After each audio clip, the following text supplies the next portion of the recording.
When Mo Salah returns, how will that change things? Well, I suppose it depends, how well Mo Salah's playing. But if Mo Salah plays when he comes back from the way he did at the weekend, I think he's got a great chance of playing a lot of football still in a red shirt, of course. And the irony of it is, if he wasn't actually going to AFCON now, he'd probably be playing for Liverpool in the next game because he was fantastic when he came on at the weekend. And the great thing about that at the weekend was, on the back of us speaking about Mo Salah at the Leeds game, we're talking about an interview he did. OK, is that his last act for Liverpool? Now, we don't know if this is his last act, but isn't it nice that we can put this graphic in and say, right, Mo Salah, more goal involvements than anybody in Premier League history. We're talking about, as I said last week, a world-renowned superstar, a superstar of the Premier League, a superstar for Liverpool. And I'm just thinking, maybe, who knows what's going to happen in the next few weeks when he's at AFCON. But it's much better that we're looking at that rather than dissecting an interview outside Ellen Road, basically, in terms of what is he doing as a Liverpool player, and is this his last sort of contribution? Well, we probably need to just clean up this sort of, if it is to be his final chapter or this latest chapter of this story. Jamie, I think there was a lot of talk in here in the studio last week about that being his final act. And now that he came on in that after 26 minutes and made such an impression in the game, are we going to see Mo Salah back for the rest of the season? I don't see Mo Salah playing for Liverpool next season. The big thing in my mind is, are we going to see Mo Salah from now to the end of the season? Now, we know he's now going to AFCON. AFCON will finish mid-January.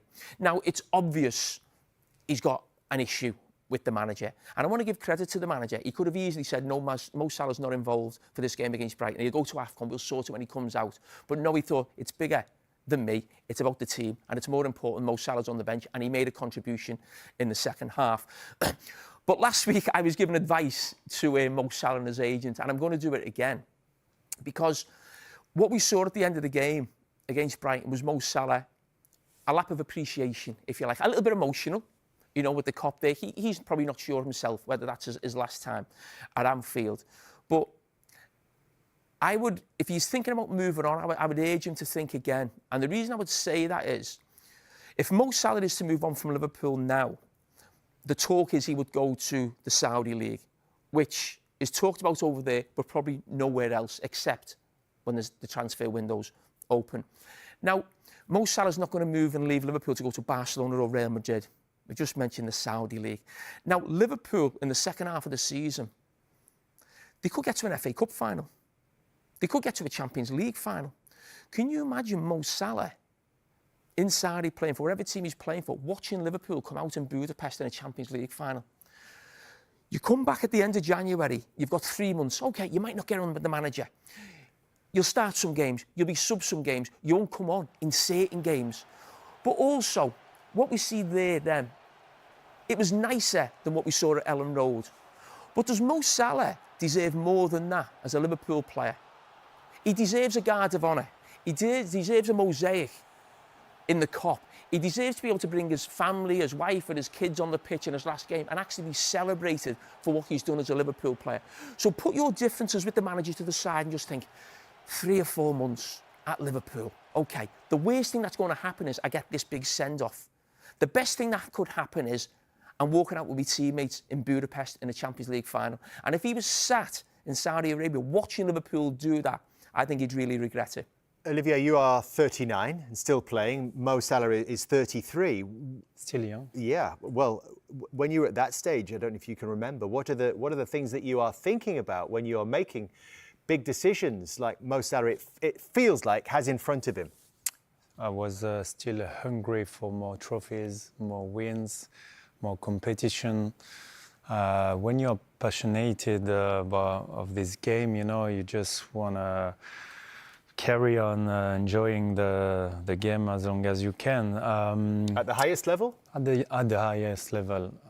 Everybody is different. I don't know if you ask Jamie, maybe it's not the same, but I believe, Mo Salah deserves an amazing end with Liverpool, with what he achieved in his career for this club. And I hope, I want to see him in another big club in Europe, or maybe staying in Liverpool. I don't know. I hope this episode, and I think from the manager, it was nice to sort the things out before he went to the AFCON. And then we restart a fresh start after the AFCON. And why not to win some trophies? But I still want to see Mo Salah perform in Europe, if you ask me. Okay, let's unpack this. Let's do it. We are diving into, it's one of the biggest lightning rods in European football right now. Oh, completely. Mo Salah's future at Liverpool. Exactly. And we're trying to analyze all the arguments, all the intense speculation swirling around, right as he was leaving for AFCON. Yeah, the mission here is to really weigh the two sides. The pull of finishing the season, chasing trophies, getting that legendary send-off, versus that immediate desire for a fresh start, especially with all the rumored tension. And the scale of this whole thing is it's huge. You saw that graphic, right? Confirmed he has more Premier League goal involvements than anyone. Anyone in history. He's not just a star player anymore. He's like an institution. Which is what makes the immediate context so fascinating. I mean, look at his performance against Brighton at the weekend. Right. He came on and he was electric. Totally changed the game. Wow. If he weren't leaving for AFCON, that performance alone guarantees he starts the next match. No question. But all that brilliance is up against, the elephant in the room. The issue with the manager. Yeah, that visible frustration that's been bubbling up. Remember the speculation after the Ellen Road incident? That sideline argument. Of course. That wasn't just a simple disagreement. You could see the tension from both sides. It was public. Yeah. But you've got to give the manager credit here. Despite whatever's going on personal, he still brought Salah on against Brighton. He put the team first. And Salah delivered. He did. Which then makes that lap of appreciation he did at Anfield feel, even more complicated. It was definitely a nicer scene than the argument, that's for sure. But seeing him look up at the cop, that really brings us to the fork in the road for him. It does. And the analysis we've seen is hammering home one piece of advice very, very urgently. Which is? To just think again. Think again about moving right now. And we're not talking about a move to, say, Barcelona or Real Madrid here. No, not at all. The talk is all about the Saudi League. So the advice is basically just wait, stay put for now. And this is where it gets really interesting, I think. The whole psychological aspect of it. The regret scenario. Exactly. Imagine if he takes the money and leaves now. He's sitting thousands of miles away, and he has to watch his teammates. Walking out for an FA Cup final or, and this is the one they specifically mentioned, a Champions League final in Budapest. Without him. Oh, that would be brutal. To miss out on a potential Champions League winner's medal because you couldn't, stick it out for 3 or 4 more months with the manager, that's a career-defining regret. So the compromise seems obvious. Just put the differences aside. Finish the story. Because if this is the end of the chapter, he deserves a send-off that actually matches his status. More than a quiet, sort of awkward exit. Oh, way more. If he stays till summer, the club could prepare a proper goodbye. Like a guard of honor. Yeah, a guard of honor. A mosaic in the cup celebrating his biggest moments. You'd want to see him bring his family out too, right? Yeah. His wife, his kids, on the pitch for one last time.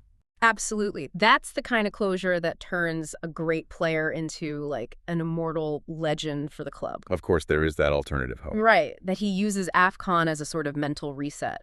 Comes back fresh, postpones any move to Saudi because, let's be honest, he has years of top-flight European football left in him.